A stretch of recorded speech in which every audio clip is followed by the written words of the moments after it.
नमस्कार, मैं सुनैना कश्यप और आप देख रहे हैं KH लाइव हिमाचल।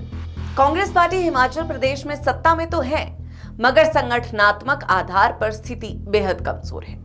ये विडंबना ही है कि जिन वादों और गारंटियों के सहारे पार्टी सत्ता में लौटी, आज वही संगठन उस सत्ता को स्थायित्व देने के लिए संघर्ष कर रहा है। पार्टी के भीतर मची उठापटक, गुटबाजी और नेतृत्व की अस्पष्टता न सिर्फ कांग्रेस के वर्तमान को चुनौती दे रही है, बल्कि 2027 की राह भी मुश्किल बना रही है।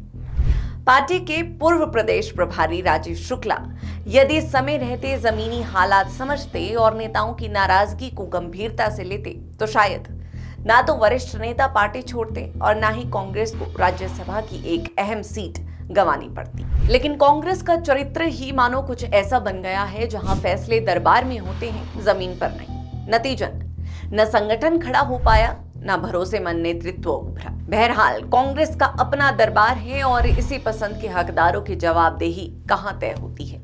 दिगर है कि अब पार्टी ने कुछ नए और युवा चेहरे आगे किए हैं, जैसे रजनी पाटिल, जो राहुल गांधी की टीम से आती है और मेहनती भी मानी जाती है। अब हिमाचल प्रदेश की जिम्मेदारी पाटिल के हाथों है। समय का पहिया घूमता जा रहा है और हिमाचल कांग्रेस का संगठन अब भी अधूरा है। बदलाव होने की चर्चा पिछले 6 महीनों से हो रही है, मगर बदलाव बस बातों में हो रहा है। उम्मीद यही है कि कांग्रेस पार्टी में जो बदलाव राष्ट्र स्तर पर जारी है, वही बदलाव हिमाचल में भी होगा।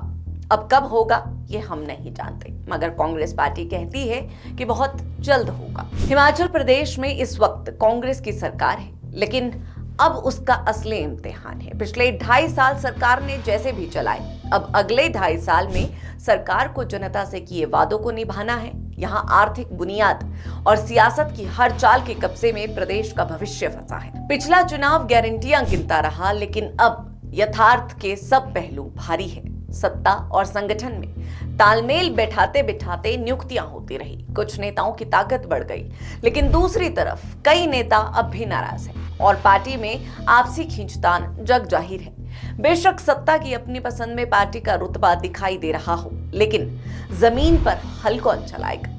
आज कांग्रेस की जमीनी हकीकत यह है कि पार्टी 6 महीनों में भी अपना संगठन तैयार नहीं कर पाई। रार जिला अध्यक्ष से शुरू होकर प्रदेश अध्यक्ष तक पहुंच चुकी है। पार्टी के संगठनात्मक ढांचे का हाल ये है कि 6 महीने बीत चुके हैं, मगर आज भी जिला से लेकर प्रदेश स्तर तक स्थायी नियुक्तियां अधर में है। जमीनी कार्यकर्ता अब खुद सवाल पूछ रहा है, कम से कम ब्लॉक स्तर की कार्यकारिणी तो बना दीजिए। आज प्रदेश अध्यक्ष प्रतिभा सिंह ही एकमात्र चेहरा है जो संगठन का प्रतिनिधित्व कर रही है। लेकिन सवाल यह भी है कि क्या संगठन सिर्फ एक नाम से चलता है? अब हाल में कांग्रेस की जय हिंद सभा ने शायद कुछ हिंट तो दिए हैं। इस कार्यक्रम में रजनी पाटिल भी हिमाचल पहुंची थी और पाटिल ने सीएम, डिप्टी सीएम और प्रतिभा सिंह से बंद कमरे में अलग से मुलाकात की है। इनके अलावा मंत्रियों और कांग्रेस के वरिष्ठ नेताओं से भी 1-to-1 चर्चा की गई है। इसके बाद अब हिमाचल कांग्रेस नेताओं की दिल्ली में एक महत्वपूर्ण बैठक होनी संभावित है। ये बैठक वैसे तो पिछले महीने ऑपरेशन सिंदूर की वजह से टल गई थी, लेकिन अब चर्चा है कि जल्द ही हिमाचल के नेताओं को दिल्ली तलब किया जाएगा। खुद पार्टी के अध्यक्ष मल्लिकार्जुन खड़गे और राहुल गांधी इस बैठक को लेंगे, जहां पर नेताओं से कई मसलों पर चर्चा की जा सकती है। माहिर बताते हैं कि कांग्रेस की प्रभारी रजनी पाटिल ने कांग्रेस के राष्ट्रीय महासचिव केसी वेणुगोपाल को अपनी रिपोर्ट सौंप दी है, जिन्होंने यहां शिमला में सभी नेताओं से 1-to-1 बात की थी। यहां पर नेताओं के साथ हुई रजनी पाटिल की चर्चा पर आधारित ये रिपोर्ट उन्होंने राष्ट्रीय महासचिव को सौंप दी है और अब आला नेता हिमाचल के नेताओं के साथ बैठक करेंगे। जिस तरह राहुल गांधी हर राज्य में जाकर वहां संगठन की मजबूती के लिए बड़े कदम उठा रही हैं, उसी तरह हिमाचल प्रदेश में भी काफी कुछ नया हो सकता है, इसकी संभावना है।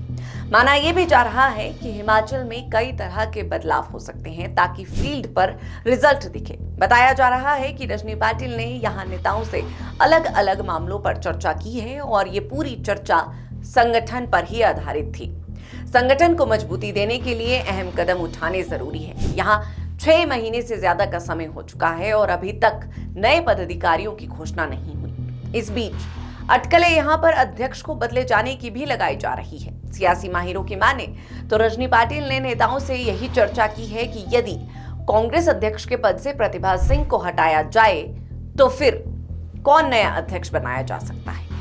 कुछ नामों पर उन्होंने चर्चा भी की है, लेकिन वो आलाकमान की पसंद होंगे या नहीं कहा नहीं जा सकता, क्योंकि अभी राहुल गांधी अपने हिसाब से संगठन के मामले को देखेंगे।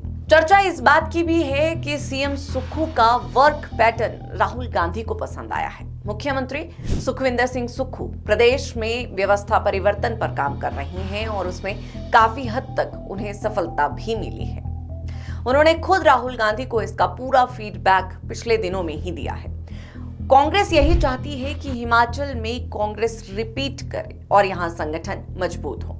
संगठन में ऐसे नेताओं को स्थान दिया जाए जिनकी जनता के बीच में पकड़ हो। अभी तक जो नेता पूर्व में संगठन के ओहदे देखते रहे हैं वो कहीं ना कहीं किसी बड़े नेता से जुड़े रहे हैं, जिस कारण यहां संगठन में गुटबाजी हावी रही है। अब किसी तरह की गुटबाजी भविष्य में ना उभरे, इसमें समन्वय बनाने की चुनौती कांग्रेस हाईकमान के सामने है और हो सकता है कि पार्टी आलाकमान नए चेहरों को जगह देकर नए सिरे से संगठन को खड़ा करने के लिए प्रयास करे। फिलहाल रजनी पाटिल ने अपनी रिपोर्ट सौंप दी है और इंतजार है कि राहुल गांधी कब हिमाचल के नेताओं को दिल्ली तलब करते हैं। इसमें मुख्यमंत्री, उप मुख्यमंत्री, कांग्रेस अध्यक्ष के अलावा कैबिनेट मंत्रियों को दिल्ली बुलाया जा सकता है।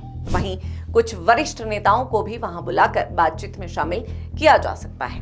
खैर, ये सब सियासी गलियारों में चर्चा का केंद्र है कि कब कांग्रेस में बड़ा बदलाव होता है, कब संगठन गठित होता है।